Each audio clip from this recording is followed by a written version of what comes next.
오늘 하나님의 말씀의 제목은 7.8기 신앙이다 라는 제목으로 하나님 마음을 전하도록 하겠습니다. 여러분 신앙생활을 하시는 것에 대해서 어떤 생각으로 여러분 신앙생활을 하고 계십니까? 어떤 사람들은 기쁨으로 신앙생활을 하시는 분이 있고, 또 어떤 분들은 너무 부담이 되고 너무 힘들고 지치고 낙심이 되고 그런 가운데에 신앙생활 하시는 분도 있을 것입니다. 신앙이 무엇인가?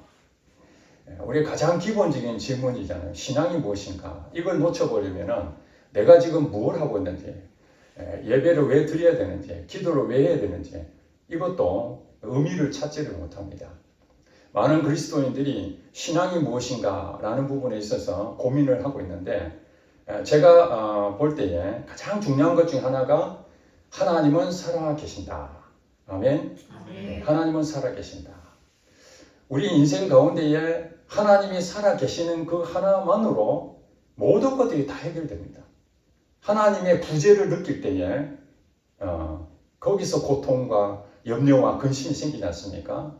하나님은 살아계신다. 저도 기도할 때마다 뭔가 좀 마음이 힘들어지고 풀리지도 않고 내가 지금 이렇게 가는 것이 맞는가 고민할 때마다 다시 되새김질하는 것이, 그렇지, 하나님은 살아계신다. 하나님은 살아계신다. 히브리서 11장에 보니까 믿음이 없이는 하나님을 기쁘시게 할 수 없다고 이렇게 말씀했고, 부르심을 받은 자는 하나님이 계신 것과 또 상 주시는 이심을 바라본다는, 그것을 우리는 믿어야 된다. 무엇을 믿느냐? 하나님은 살아계신다. 그렇게 정의를 하고 내가 하나님 안 믿는다면 하나님 살아계신다 할지라도 나하고는 아무 관계가 없는 것이죠. 하나님 살아계신다는 것은 그 하나님이 내게 역사하신다는 것을 포함하는 거거든요. 그래서 이 하나님의 살아계심이 내가 믿어야 됩니다. 하나님이 계신 것과 자기를 바라는 자들에게 상 주시는 분임을 믿어야 할지니라. 아멘. 우리의 믿음은 하나님이 살아계신다. 또 이 땅에 사는 것이 그냥 무가치하게 사는 것이 아니라 반드시 하나님은 내게 상을 베푸신다. 그것을 믿어야 됩니다. 그런데 그 하나님이 살아계시는데 어디에 계시죠? 물론 우주 만물 어디든지 하나님 계십니다. 그러나 성경을 보니까 예수 믿는 사람에게 성령으로 하나님은 살아계신다. 믿습니까? 이걸 믿어야 됩니다. 하나님 살아계신다는데 저 멀리 우주 저 건너편에 멀리 있다고 하면 공간적으로 너무 멀어 보이잖아요. 그러니까 하나님은 지금 내 안에서 살아계신다. 잘 아시기 바랍니다. 하나님은 살아계신다. 근데 어디 계신다? 내 안에 계신다. 내 안에서 살아계신다. 내 안에서 살아계신데 그분이 무엇 하시죠? 그러면은 빌립보서 2장 13절을 보니까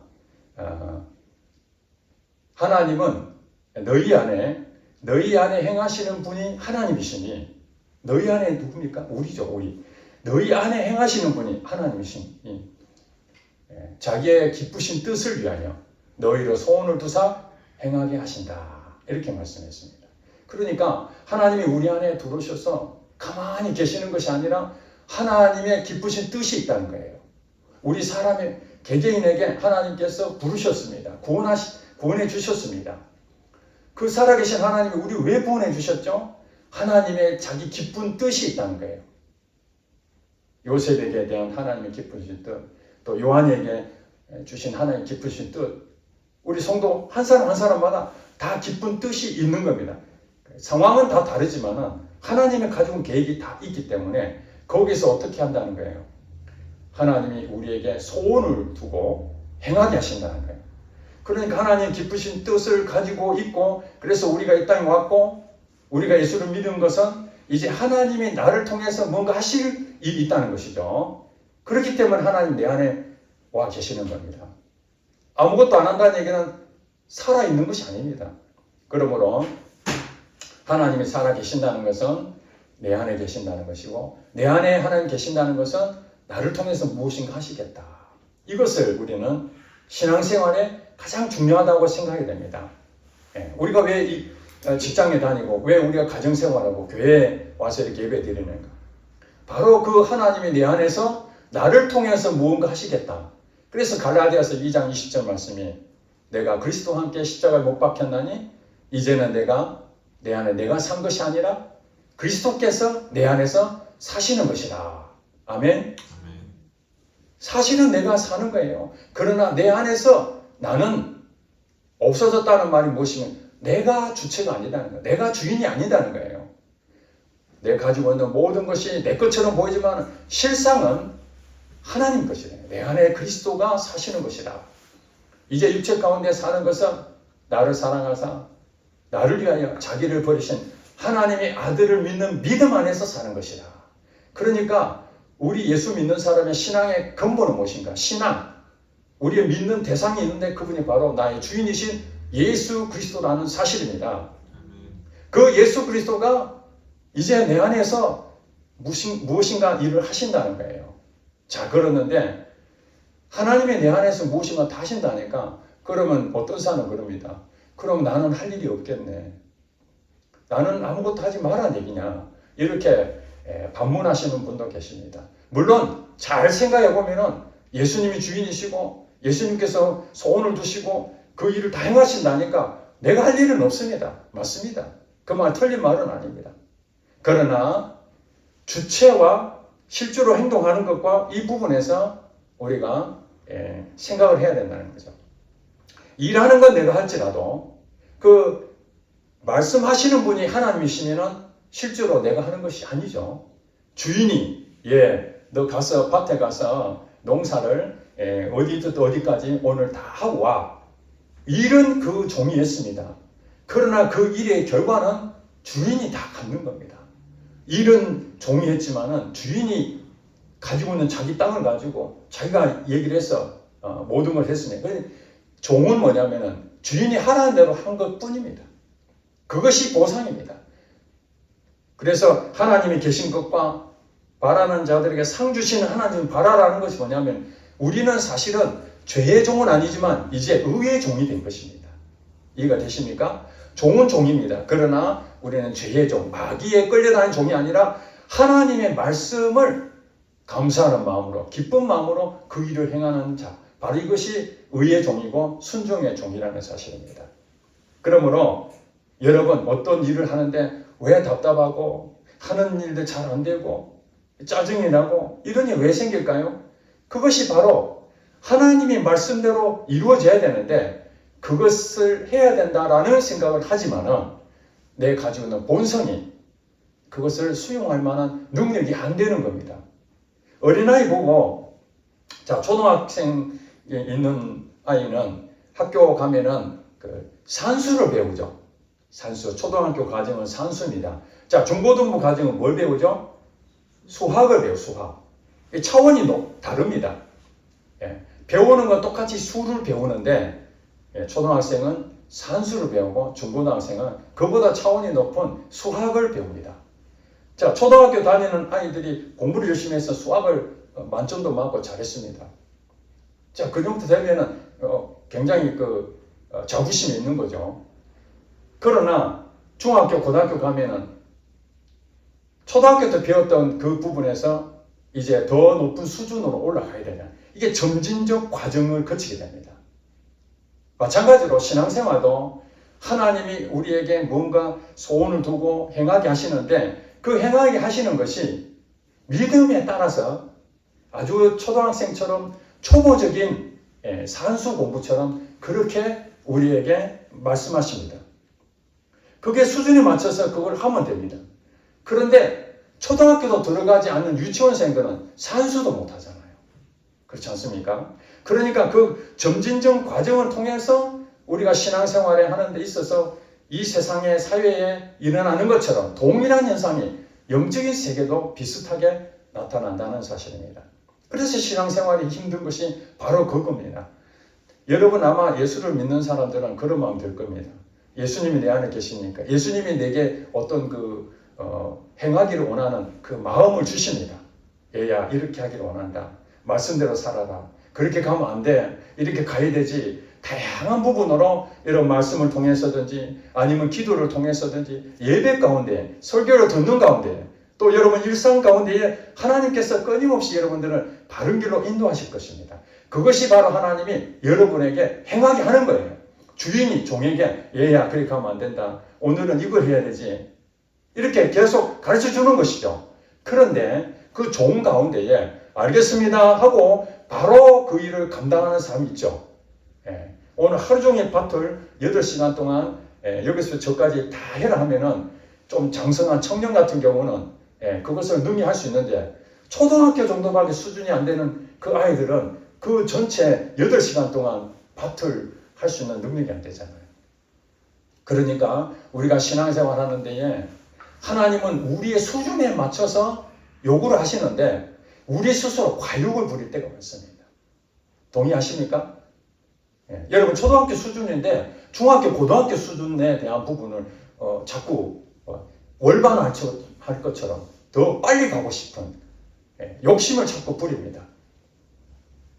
그래서 그 과정에서 우리는 실패를 경험하게 되고 좌절을 경험하게 됩니다. 그것을 우리 오늘 본문에 보니까 넘어진다.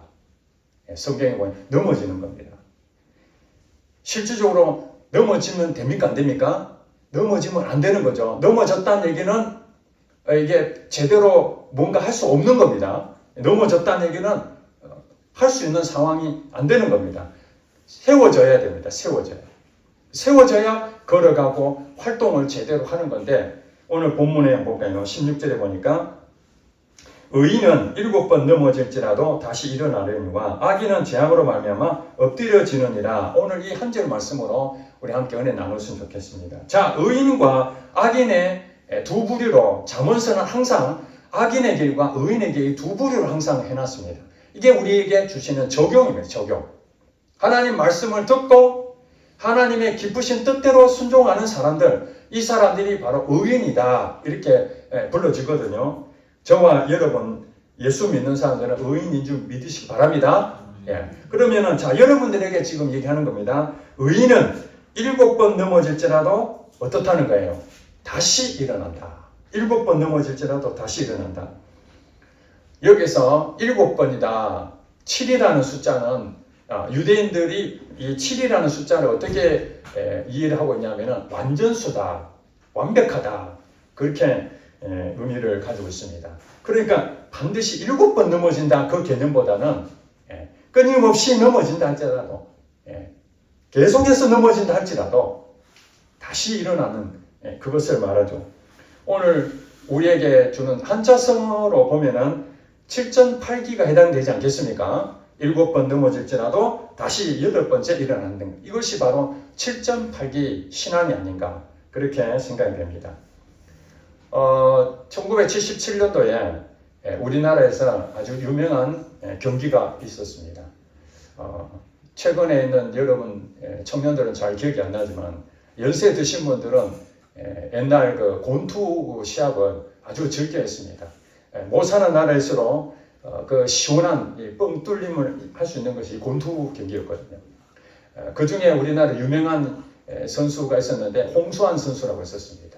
홍수환 선수가 1977년도에 적지에서 파나마 선수였던 카라스키아라는 이 선수하고 세계 타이틀 매치가 있었습니다. 초대 챔피언을 가리는 사실은 모든 그 전적이나 상황을 보면은 그 선수는 전승에 전태워승했습니다.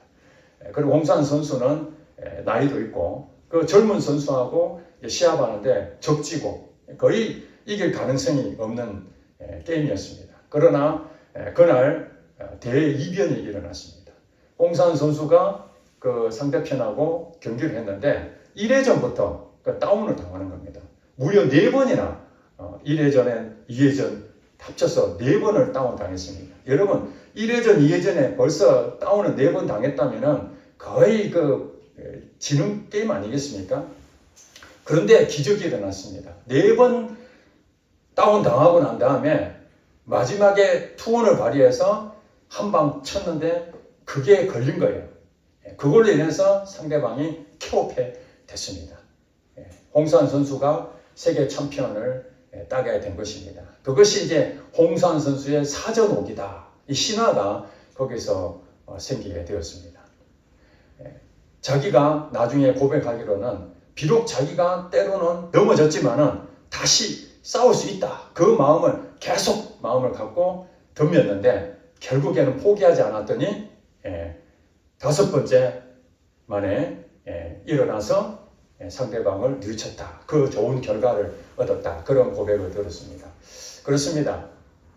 여러분 시편 37편 24절 말씀에 이렇게 또 말씀하십니다. 하나님께서 말씀하시기를 그는 넘어지나 아주 엎드려지지 아니하나니 이는 여호와께서 그의 손으로 붙드시며다. 아멘. 그는 넘어지나 이 그는 누굽니까? 의인입니다. 의인. 그는 넘어지나 아주 엎드려지지 아니하면 주께서 그의 손으로 붙들어 주신다. 그러니 우리가 여기서 중요한 것을 중요하게 생각할 내용이 뭐냐면은 의인이라고 안 넘어지는 것이 아니라는 거예요. 넘어집니다. 왜 넘어질까요? 하나님의 말씀을 내가 순종해야 되겠다. 주인이 말씀하신 걸 종으로서 아멘 하고 결심해서 그 일을 하려고 하지만은 내 수준이 아직도 연약하고 본성이 나를 장악해서 분명히 성경에는 나는 그리스도와 함께 십자가 못 박혀 죽었다고 고백을 했지만은 예수님이 내 안에서 사신다고 말씀했지만은 실질적으로는 아직도 내 생각이 있고 아직도 내 경험이 있고 내 고집도 있고 그런 것들이 하나님의 말씀대로 순종할 수 없는 그런 연약함이 있는 거예요. 이게 믿음이 작은 거거든요. 그러니까 믿음이 적으니까 그 말씀대로 순종하기가 얼마나 어렵겠습니까? 여러분 초등학생이 풀만한 숙제를 이렇게 받으면은 어떤 생각이 들까요? 자신감이 생기잖아요. 아, 그것쯤이야. 다 아는 건데. 그러면은 시험 치면은 쉽게 풀고 나올 것입니다.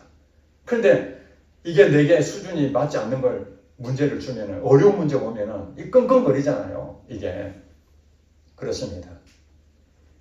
이게 넘어진다는 것은 내가 그걸 감당하지 못할 때 넘어지는 것입니다. 그러면은 하나님께서 처음부터 쉬운 문제만 줄까요? 아닙니다. 수준에 맞춰서 준다니까요. 수준에 맞춰서. 그리고 여러분들이 하나님에게 더 마음을 내주고 순종하게 되면은 처음에는 어떤 일이 벌어집니까? 넘어지는 것부터 시작된다는 거예요. 한 번도 아니고 몇 번이라고요? 7번 넘어지는 거예요. 7번.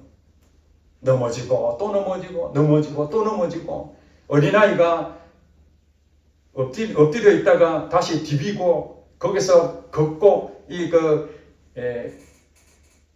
우리가 말하는 이제 걷기 전에 일어서려고 하고 그러면서 스스로 서려고 할 때에 계속 넘어지잖아요.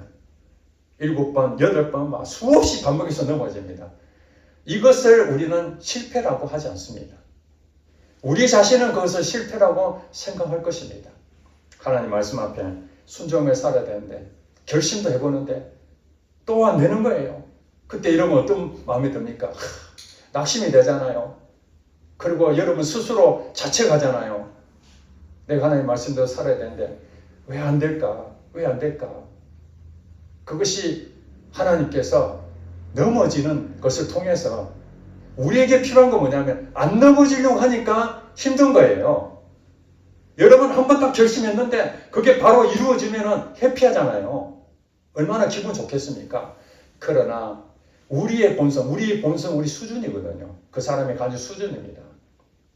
대부분은 하나님 말씀대로 살려고 하지만은 하나님이 말한 대로 잘 사라지지 않는 이유가 내 생각이 개입이 되어버리기 때문에 하나님 말씀을 믿으면은 틀림없는데 그 말씀보다도 그동안 내가 경험했던 것을 믿어버리기 때문에 그것이 해소가 돼야 비로소 하나님 말씀대로 순종이 되는데 하나님 말씀을 내가 감당하지 못하니까 거기에 대해서 내 힘으로 뭔가 하나님의 뜻을 이루어보려고 애를 쓰게 되는 것이죠. 자, 여기서 이제 지난번에 우리가 배웠던 것처럼 율법을 주신 부분은 우리에게 그 죄가 무엇인지 그걸 깨달아라고 기준을 주신 것인데 내가 그 규칙을 하나님 주셨으니까 내가 한번 지켜봐야 되겠다.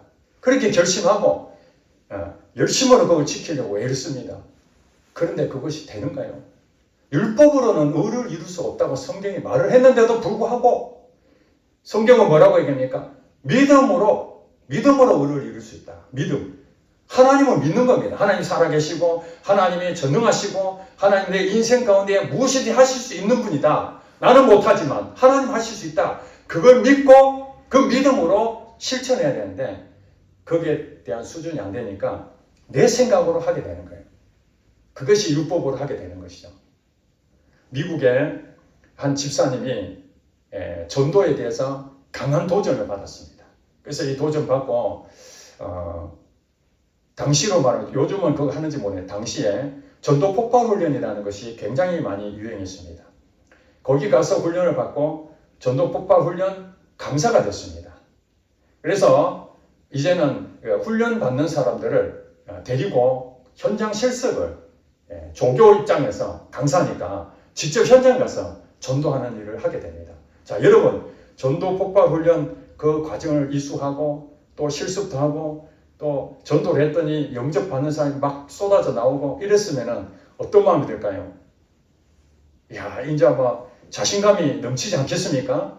열매가 막 나타나고 그랬으니까 이분이 어느 날 그 교회에서 한 성도의 집을 방문을 하라는 연락을 받고 훈련생 2명을 동반하고 전도하러 갔습니다.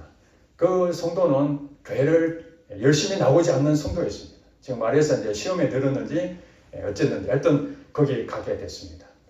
이 집사님이 지금이야말로 내가 이 훈련생들에게 정말 어떻게 전도하는 것인지 확실하게 보여주겠다 하는 자신감으로 문을 두드리고 그 성도를 만나서 설득을 하게 되는 거죠. 전도의 내용을 계속 설명하는데 안 먹히는 거예요. 평소 같으면은 영접하고 눈물 흘리고 예수 믿겠다고 해야 되는데 이분이 마음이 어떻는지 아무리 해도 안 되는 거예요. 밤늦게 해도 안 되는 거. 할 수 없이 실패하고 돌아왔습니다. 얼마나 자존심 상하겠습니까? 다음 주에 또 다른 훈련생들하고 다른 때 샘플로 할 만한 거기 가서 또 전도 훈련 받으라고 했습니다. 그렇게 했는데 2번째 갔는데도 또 실패하는 거예요. 더 이제 창피하게 된 거죠. 또 3번째도 가면서 야, 이거 어떡하지? 3번째 가서도 또 전도에 실패하게 됩니다. 그때 자기가 깨달았습니다. 전도는 내가 하는 것이 아니구나. 내가 그 사람을 만나서 내가 말을 하고 그 사람의 모든 부분들을 지혜롭게 뭘 하는 것처럼 보이지만은 실상은 하나님이 하시는구나. 그걸 3번 만에 실패를 하고 난 다음에 비로소 깨달은 거예요. 그래서 전도 대상자가 있으면 그 전에 기도합니다. 하나님, 내가 오늘 그 대상자를 만났는데 하나님 그 마음을 열어주시고 하나님 내 의로 하는 것이 아니라 하나님 그의 모든 것들이 순적하게 전도의 열매가 나타나도록 도와주세요. 나는 부족합니다. 하나님밖에 없습니다. 이루고 갔는데 그 전도 대상자가 도저히 전도를 받을 만한 상황이 아닌데 이거 무슨 일인지 그 사람이 쉽게 문을 열고 복음을 받아들이고 예수님을 믿게 되었다라는 그 간증을 했습니다.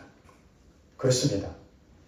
성경에 보니까 선줄로 생각하는 자 넘어질까 조심하라. 선줄로 생각하는 자 넘어질까 조심하라. 우리가 선다는 것은 뭐냐면은 초등학교 과정을 내가 산수 조금 이제 100점 가까이 이제는 내가 어느 정도 했어.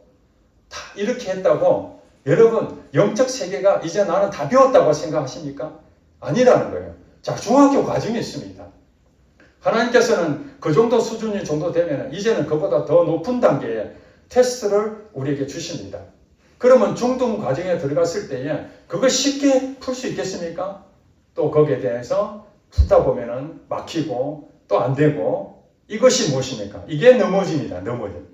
내 수준에서는 지금까지 하나님 가르쳐 주신 그것들을 잘 배워 나왔을지라도 이제 그 다음 단계 점진적인 그 과정을 거쳐가면서 우리는 어떤 일이 생기냐면은 계속 넘어짐이라는 것을 반복하게 됩니다.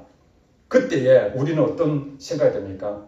좌절을 느끼게 되고 낙심이 되고 내 신앙생활을 이렇게 오랫동안 했는데 옛날에는 내가 그래도 그 열매가 나타나고 전도하면 폭발적으로 사람들만 오고 그랬는데 왜 요즘은 사람들한테 아무리 전도해도 안 나타나지?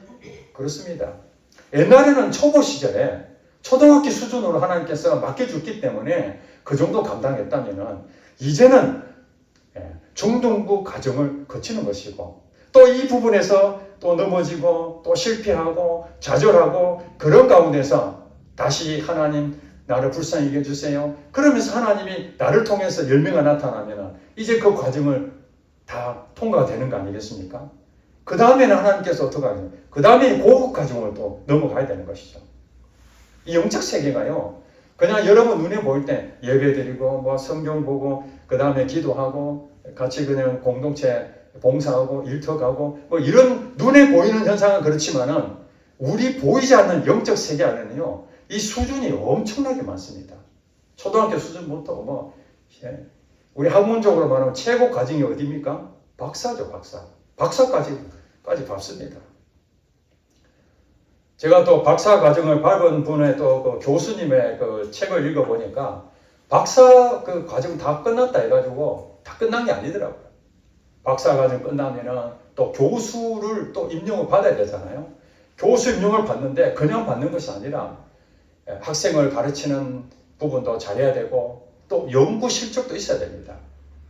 자기 박사 과정 받은 거에 대해서 또 학회지에다가 끊임없이 내가 연구했던 그 내용을 실어야 되고 그러면서 거기에 대해서 실적이 쌓아지고 또 학교의 어떤 부분에 이익을 또 해야 되고 이런 과정을 거쳐서 교수 자리를 유지하는 것이지 이런 것을 다 통과하지 않으면은 언제 잘릴지 모르는 겁니다. 그러니까 우리가 무언가 하나 얻었다면 이제 끝난 것이 아니라 그래서 성경에 보니까 선조로 생각하느냐. 여러분 신앙생활 오래 했다는 것이 무엇입니까? 교회를 오래 다녔다라고 생각하는 것이 신앙생활이십니까? 그게 아닙니다. 학교 생활을 오랫동안 해서 모든 과정을 다 통과했다고 그 사람 공부 잘하는 건 아니잖아요.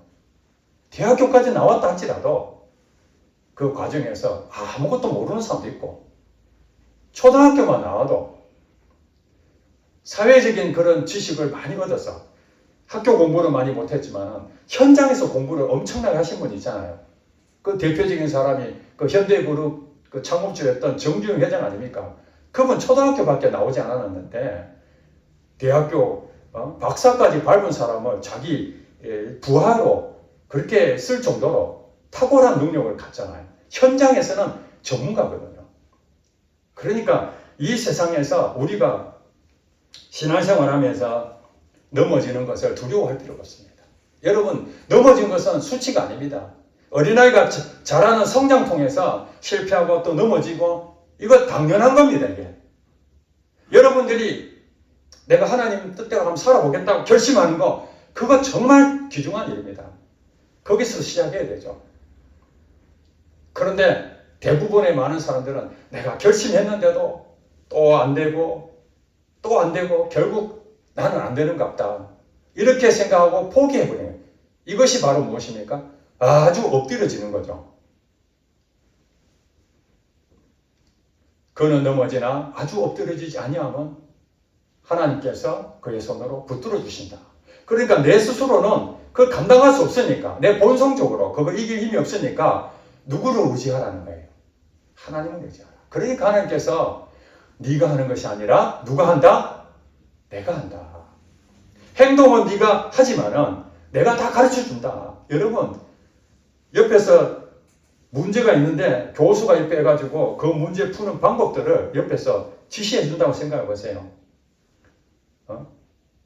푸는 건 내가 풀고 있는데 옆에서 그렇지 아니야 그거는 그게 아니고 다른 원리를 생각해봐.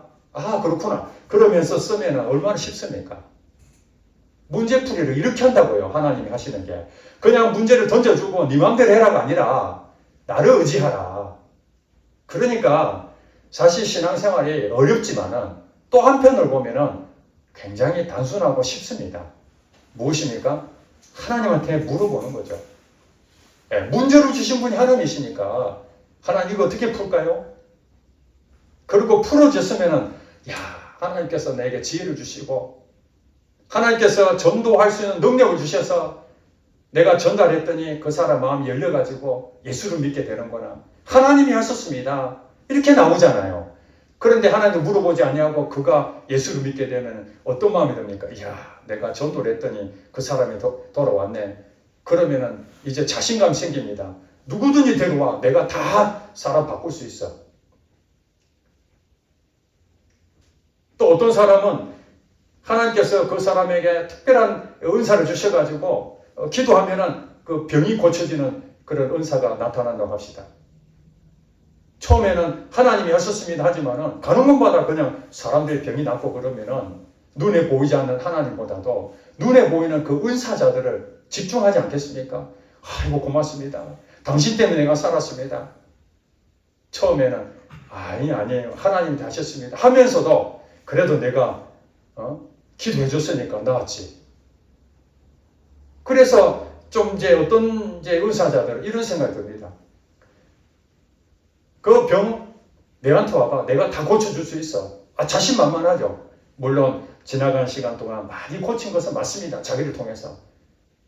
그렇다고 해서 하나님이 나를 통해서 하나님 기쁘신 뜻을 위해서 나를 사용하신 것인데 그걸 착각하고 자기가 다 한 것처럼 생각하는 거예요. 하나님께서 교회에 목사의 지위를 주신 것은 그 사람이 목사에 탁월한 능력이 있어서 좋겠습니까? 아니잖아요. 하나님이 자기 기쁘신 뜻을 이루기 위해서 소원을 두고 목회자로 보내신 겁니다. 그랬는데 목회자가 돼가지고 성도들이 막 부흥이 일어나고 교회가 성전도 건축하고 남들이 정말 훌륭하다. 야, 오늘날 최고의 목회자다. 존경하고 이렇게 되면은 하나님이 다 하신 것이 맞지만은 마치 자기가 한 것처럼 느껴지잖아요. 그런 경우는 하나님께서 주시는 메시지가 선절로 생각하는 자 넘어질까 조심하라. 이것이 그 사람에게 주는 메시지입니다. 반대로 하나님께서 목회자로 부르주셨는데 목회의 어려운 일들은 자꾸 오고 하나 해결하면 또 하나 오고 사람 관계에 상처받고 재정이 없어서 사람들한테 돈을 빌려 다녀야 되는 그런 현실 앞에 내가 정말 목회를 해야 되나 말아야 되나 그런 고민하는 수많은 목회자들이 있지 않습니까? 그 사람들에게 하나님 주시는 메시지가 무엇입니까? 의인은 7번 넘어질지라도 다시 일어날 것이다. 너는 지금 그것을 감당할 능력이 없어서 아직 수준이 미달되어서 하나님께서 그 부분을 주셨는데 또 넘어지고 그래도 하나님 바라봐야지 하면서 또 넘어지고 그런 모습을 통해서 하나님이 우리에게 주신 메시지가 무엇입니까? 나를 믿어라, 나를. 여러분 가운데에 결심하고 뭔가 해보려 하는데 잘 안 되십니까? 그것은 여러분 스스로 자책하는 것이 아니라 사단은 여러분한테 그런 말 할 겁니다. 너가 말이지 하는 게 무엇이냐? 너 예수 믿는 사람이 그것밖에 못해? 결심하지만 또 안 되잖아. 해봐. 아무것도 안 돼. 그러면서 아예 포기해버리라는 거예요. 오늘 본문 말씀은 포기하지 말라는 거예요. 7번 넘어질지라도 7번 넘어졌다는 말이 무엇입니까? 이제 나는 안 돼. 나는 할 수 없어. 여러분 하나님 앞에 결심하고 뭔가 해보려 했는데 또 넘어지고 옛날에 내 모습대로 계속 돌아갈 때마다 여러분 그런 마음 들잖아요. 나는 안 돼.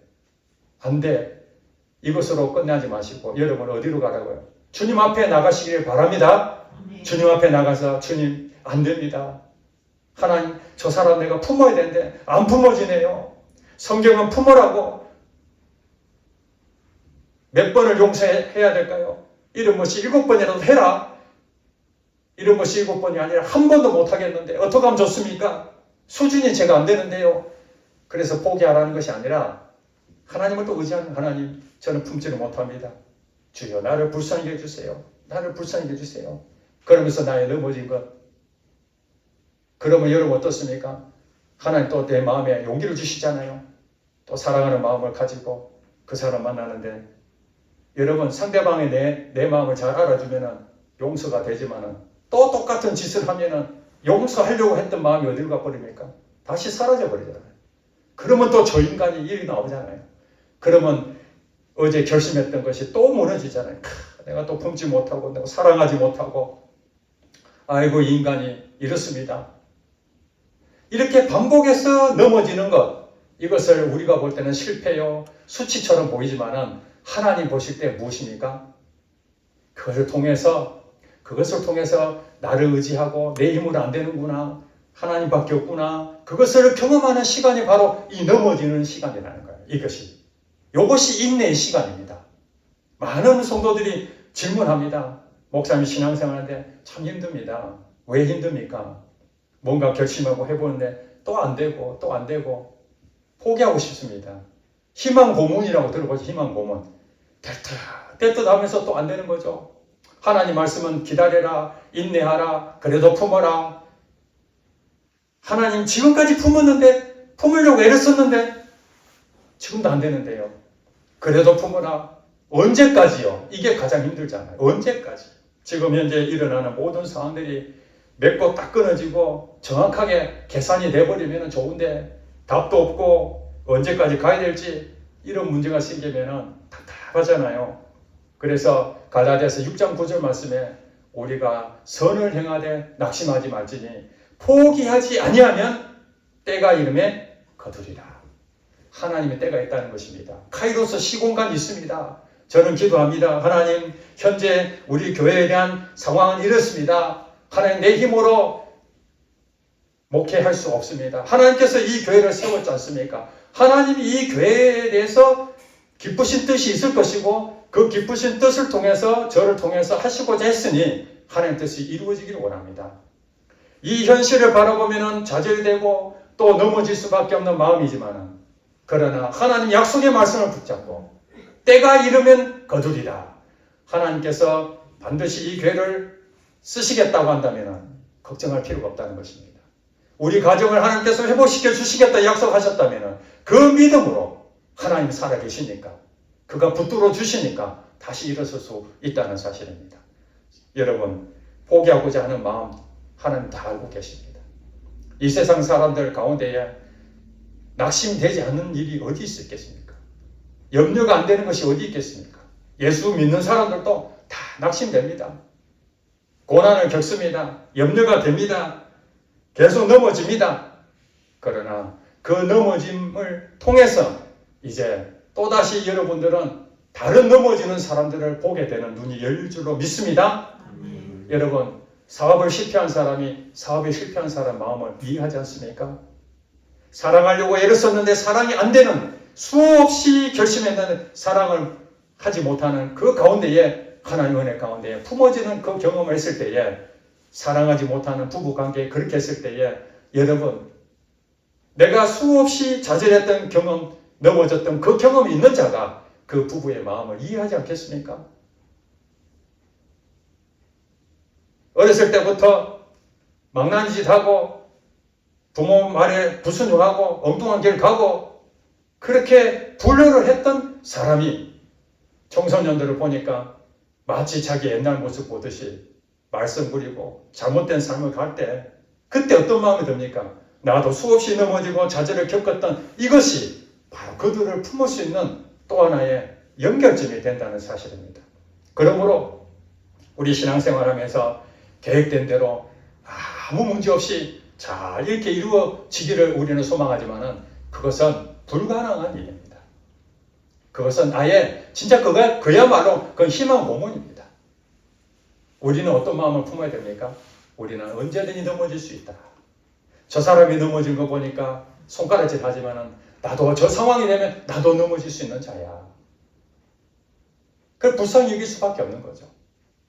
나도 넘어지고 너도 넘어지고 연약한 모습 보면은 나는 잘하지만 상대방이 못하는 보고 손가락질 못하는 이유가 무엇입니까?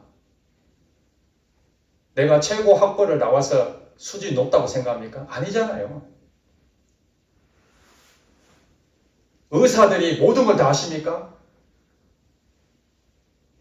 의사들은 돈 버는, 어떻게 말하면 환자를 살리는 것에 전문가지만은 용접을 하고 뭐 이런 건 잘 못하잖아요. 그러니까 모든 사람은 다 자기 자신은 이 본성적으로 악하고 연약하고 항상 넘어질 수 있다는 것을 전제를 해야 됩니다. 하나님께서는 넘어지지 않고 서게끔 만드는 것이 아니라 넘어진 가운데서 다시 일으키 세워준다는 거예요. 결과는 무엇입니까? 선다는 것이죠. 오늘 본문에 아주 재미있는 일이 무엇입니까?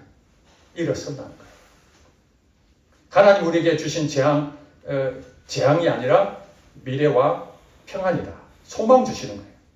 여러분 가정을 하나님께서 깨뜨리려고 부부싸움 만들고 힘들게 만드는 것이 아니라는 거예요. 그 넘어지는 걸 통해서 하나님은 그 가정을 세우실 줄로 믿습니다. 여러분 일터도 마찬가지입니다. 사람 관계에서 어렵고 힘든 과정이 자꾸 생길 때마다 회사 그만두고 싶고 정말 사장님과 갈등이 생길 때마다 여기 회사밖에 없나 뭐 그런 상황이 올 때마다 넘어지는 마음들, 낙심되는 마음이 있지만은 그 속에서 끝까지 견디고 있으면은 그 회사도 하나님께서 반드시 역사하실 것이고 이 교회도 눈에 보일 때는 미미해 보이고 아무것도 없어 보이지만은 하나님이 하신다면 오늘 당장이라도 하나님께서는 그 일을 행하실 것입니다. 우리 눈으로는 보이지 않지만은 성경의 모든 사건들을 보면은 어느 날 하나님께서 카이로스 하나님 때가 되어 역사하는 일들이 수도 없이 일어납니다. 모세 40년 동안 미디안 광야에서 이제 양이나 치우고 더 이상 인생 끝이다. 옛날에는 한때 왕자로서 명예가 있었지만 이제는 모든 걸 다 잃어버린 그때 하나님께서 때가 되어 그를 이스라엘의 구원자로 삼으셨습니다.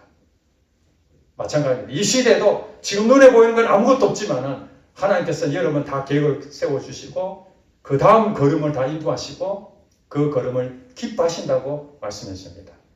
여러분 선줄로 생각하면 안 됩니다. 여러분 지금 그 수준이 그 정도 수준일 뿐입니다.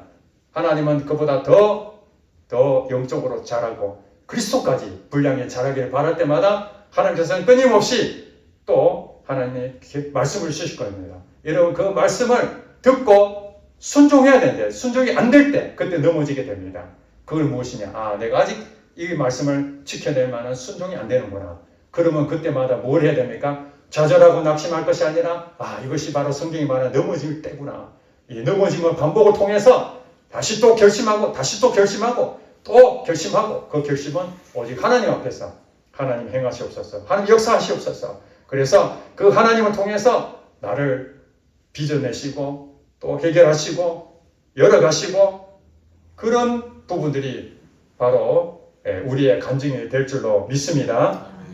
기도하겠습니다.